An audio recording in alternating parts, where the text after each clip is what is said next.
सबसे पहले मैं आपका शुक्रिया करना चाहता हूँ ये बातचीत करने के लिए और आपको कॉन्ग्रेचुलेट करना चाहता हूँ एक काफ़ी स्ट्रॉन्ग थर्ड क्वार्टर के रिज़ल्ट प्रस्तुत करने के लिए। मैं आपसे शुरुआत करूँगा नंबर्स के बारे में। अगर एपीई का ग्रोथ देखा जाए 9 महीने में तो तकरीबन 16% रहा है। वीएनबी का ग्रोथ काफ़ी मजबूत रहा है 28%, और जो आप इंडिकेट कर रहे थे साल के शुरुआत में उससे काफ़ी अच्छा रहा है।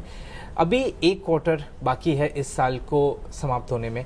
मैं आपसे समझना चाहता हूँ जनवरी का महीना कैसा रहा है कंपनी के लिए आईआरपी ग्रोथ के पॉइंट ऑफ व्यू से, और ये पूरे साल FY26 में एपीई और वीएनबी का ग्रोथ यहाँ से कहा जाता हुआ देख सकता है पूरे साल के लिए। धन्यवाद यश जी। हमने पूरी कोशिश करके आए हैं कि हमारा परफॉर्मेंस और जो रिजल्ट्स हम डिक्लेयर करते हैं उसमें कंटिन्यूस इम्प्रूवमेंट हो। तो उस दिशा में ये थर्ड क्वार्टर का रिजल्ट्स भी एक अच्छे रूप में आया है।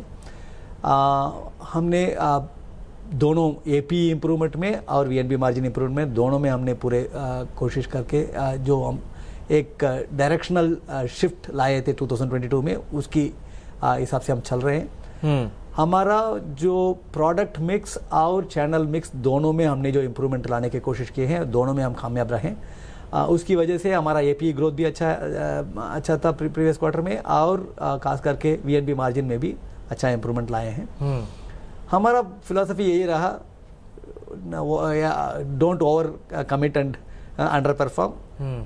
तो इसलिए हम कोई गाइडेंस की बात कभी नहीं किए हैं। हमारा पूरा कोशिश रहेगा परफॉर्मेंस के ऊपर। हमारा परफॉर्मेंस में ये जनवरी में भी ग्रोथ हमने दिखाए हैं, मगर जनवरी में पिछले साल हमने, आपको याद रहेगा, एक गिनेस रिकॉर्ड का भी परफॉर्मेंस एक दिन किया, तो उसका भी हमको कॉम्पनसेट करके ग्रोथ दिखाना। सबसे ज्यादा पॉलिसी एक दिन में 5,88,000 पॉलिसी 24 घंटे में बेच के हमने एक रिकॉर्ड स्थापित किए थे। उसके कंपैरिजन में भी अच्छा परफॉर्मेंस इस जनवरी में हम दिखाने का कोशिश किए हैं, और खास करके थर्ड क्वार्टर में हमारा ग्रोथ एक्सपेक्टेड के हिसाब से या उससे भी बेहतर रहेगा। ओके। एक सवाल मैं पूछना चाहूँगा मार्जिन्स पे। जब हमारी बात हुई थी आपने कहा था मैं गाइडेंस नहीं दे सकता, पर मैं ये बोल सकता हूँ कि पिछले साल हमने जो मार्जिन किया था उससे बेटर परफॉर्मेंस रहेगा। पिछले साल का मार्जिन परफॉर्मेंस था 17.8%। अगर बेटर रहेगा तो आप 9 महीने में आपने ऑलरेडी उससे 100 बेसिस पॉइंट ज़्यादा कर लिया है 18.8% से। पूरे साल के लिए ये जो डिफरेंशियल है वो 100 बेसिस पॉइंट से ज़्यादा हो सकता है। कितना ज़्यादा हो सकता है आपके अनुमान? हमने अगर वापस मैं यही बोलूँगा, कुछ गाइडेंस देना नहीं चाहेंगे, क्योंकि ये वीएनबी मार्जिन के कैलकुलेशन में बहुत सारी फैक्टर्स हैं।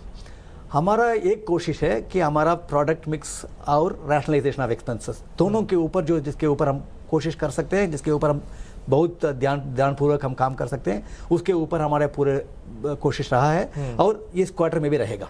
हमारा जो प्रोडक्ट मिक्स में हम अभी तो फिलहाल 36.8% का जो मिक्स हमने लाए हैं नॉन पार का, वो शायद उस वो ये रीजन में हम रहेंगे।